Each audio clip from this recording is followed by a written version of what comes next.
Moshe Rabbeinu dit au peuple juif, sache, que ça soit bien clair, que l'Éternel c'est notre Dieu, dans le ciel, dans la terre, Ein Od, il n'y a pas d'autre. Qu'est-ce que ça veut dire il n'y a pas d'autre?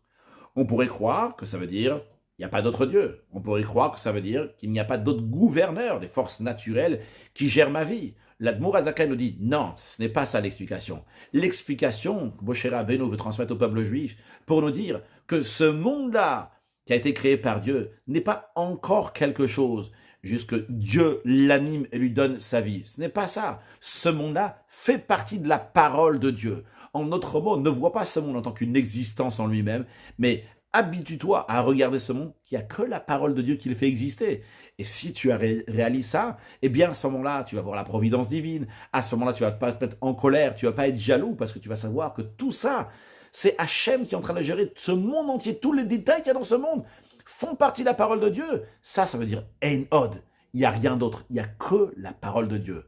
Tout ça va se dévoiler concrètement de nos yeux et les yeux du monde entier lors de la venue de Mashiach très prochainement.